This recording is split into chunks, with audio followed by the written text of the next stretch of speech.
Hi, and welcome to Edu 591, Gender in Educational Leadership. I just wanted to welcome you to the course and in this little video just introduce myself a bit so you know who the person is at the other end of your computer line and who you'll be communicating with throughout the course. My name's Janice Wallace. I live now in Victoria, British Columbia, lucky me, most of the year, and here I am enjoying a lovely spring day, and I hope you are too. I have spent several years at the University of Alberta as a professor and as associate dean, and that feels like my academic home in many ways, and I've kind of carried it with me to Victoria by teaching these courses and continuing to get to know students that are going through the courses in the MES program. So welcome to the course. My background is teaching as a regular classroom teacher, mostly in Ontario. And I spent several years doing that until I decided, after spending some time in a First Nations community as a teacher and then administrator, after working in the provincial system, that I wanted to understand more about that experience and about the experience of administrating a school and working within the workings and confines and opportunities that are available to us all as policies change and as children's needs change and so on. So I did my master's at Western, and I did my doctorate at my PhD at OISE at the University of Toronto, and then spent a few years as a professor at Western, and then went to the University of Alberta for a couple of reasons. One of them being that Western was kind of home, and it was time to kind of spread my wings a little bit. My kids were out here, and that was kind of of course, a draw as well. And I had some colleagues at the University of Alberta that I knew it would make a really exciting academic home, and that's exactly what happened. So over the years, I've had an opportunity to work in various ways in the university, and am now retired, and continue to teach both here and that is at the University of Alberta, and also I will be doing some teaching at the University of Victoria.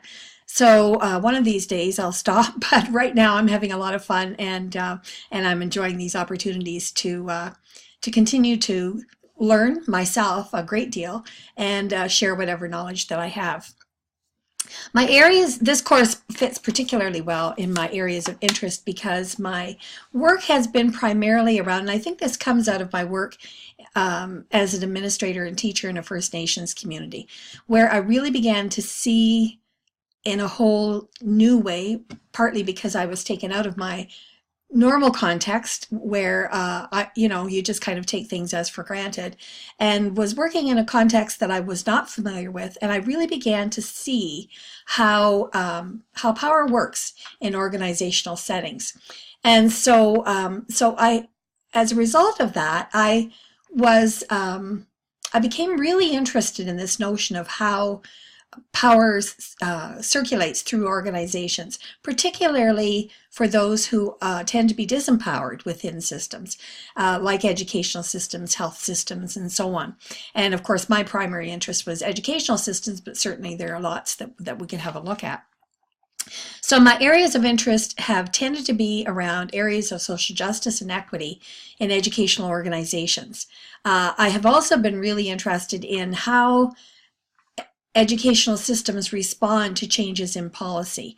And in fact, my doctoral work looked at what happened when equity policy was implemented in Ontario, particularly around gender equity. And although I'd been interested in gender issues for a long time, that was my opportunity to really dig much, much deeper.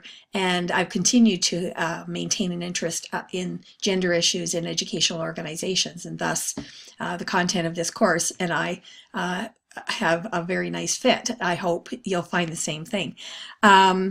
And so that's basically what I've been interested in and been working on. In terms of my academic responsibilities, I taught mostly in educational administration courses. I did some of the research courses, and both at the master's and doctoral level, and so I've been pretty busy over the years. including a stint as a visiting professor at UBC and so on. So it's been a wonderful and interesting and kind of fascinating career. Um, Being able to um, be engaged in the system while having an opportunity to not stand back, but stand within, I suppose, and observe and think about and think through issues that are of concern to us all. So that's a little bit about me. I have two children, both of them grown. One lives here in Victoria, so lucky me. I have a daughter who lives here, and we enjoy this lovely city together quite often. She works for the government, as many people in Victoria do, and so that's been interesting for me as well to just get her perspective as kind of an insider to some of the workings of organizational of government structures.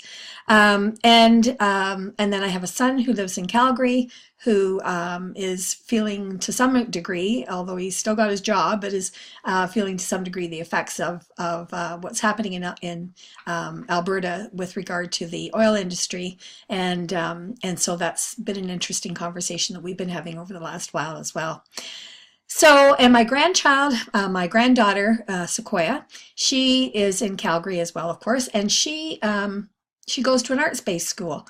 I had a chance to visit it. It was one of the, I think, one of my most enjoyable experiences ever. Wonderful, wonderful place with all kinds of fascinating and fabulous things happening. She loves it. She's doing extremely well.